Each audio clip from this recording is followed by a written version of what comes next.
Hello, my name is Burke Hedges, author of the best-selling book, The Parable of the Pipeline. I open my book with a story about Pablo and Bruno, who take two very different paths in their quest for financial independence. What you're about to see is the delightful animated story of their adventure. So, sit back, relax, and enjoy the life-changing lessons in The Parable of the Pipeline.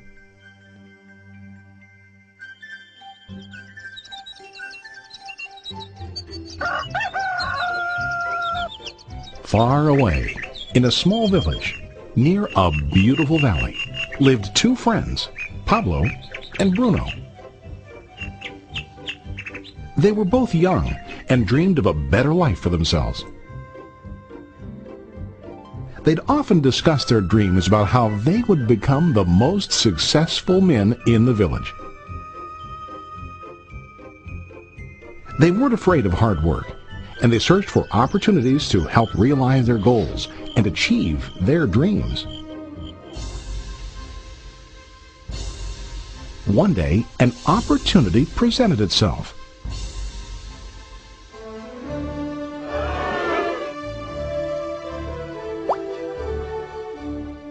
The mayor of the village decided to hire two people to bring water from a spring up on the mountain, across the valley, back down to the village. They were to be paid based on the amount of water delivered to the village. Bruno and Pablo enthusiastically got to work. Every day, from morning till evening, they carried buckets to and from the spring. They worked hard, carrying water to the village. In the evening, they'd return home with their day's wages.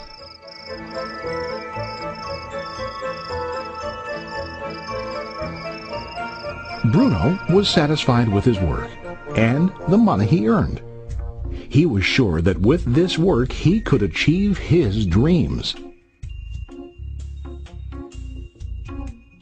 Bruno thought that to increase his wages he could use bigger buckets to bring more water each trip.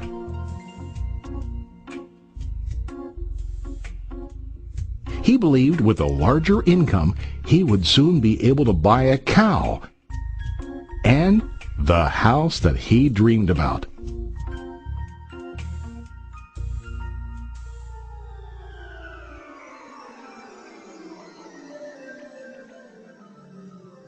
Now Pablo was not satisfied.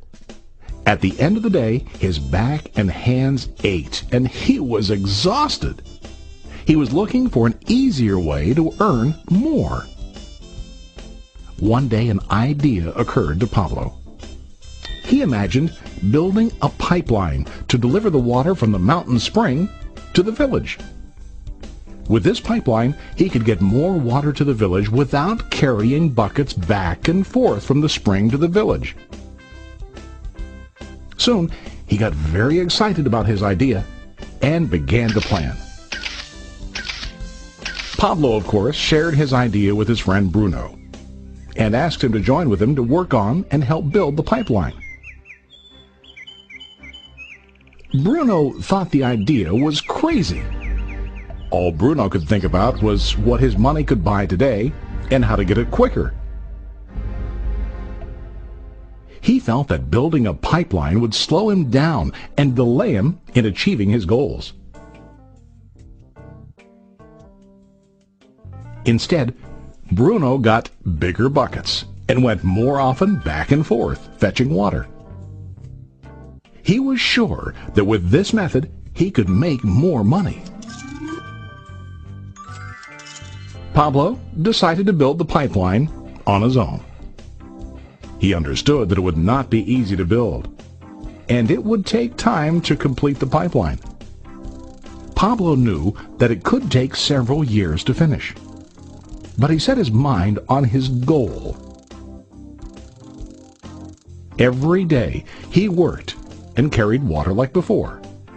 But on weekends and during his spare time, he worked hard to dig in the rocky soil and build his pipeline. In the first month, there was little to show for his work.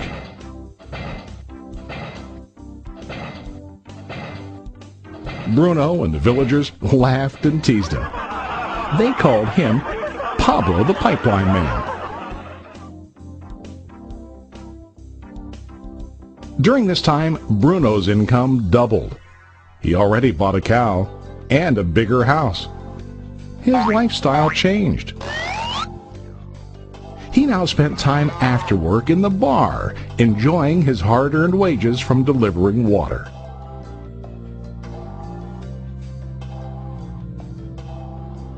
What Bruno didn't realize was that his body was starting to stoop from carrying the heavy buckets every day.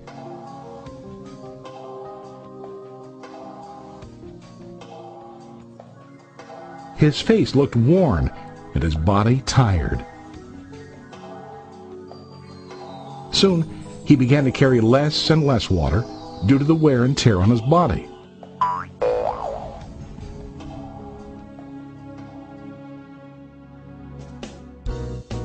Month after month, Pablo worked. Soon a year passed, and then a second year. Finally, Pablo finished his pipeline. He now used his pipeline to deliver water to the village instead of carrying buckets. Pablo was now earning more money than ever before. The water continued flowing to the village, while Pablo wasn't working. While he slept and ate, the water flowed. Pablo was happy and proud of his insight, persistence, and hard work. Now his income flowed as long as the water flowed through his pipeline.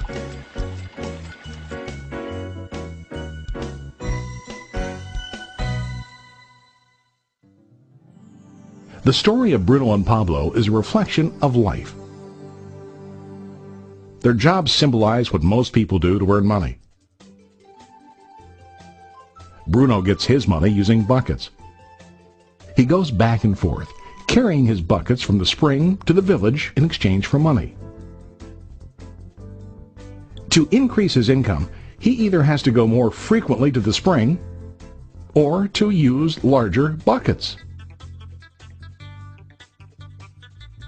It's common in real life to increase our income by working harder. For example, working overtime or getting a second job.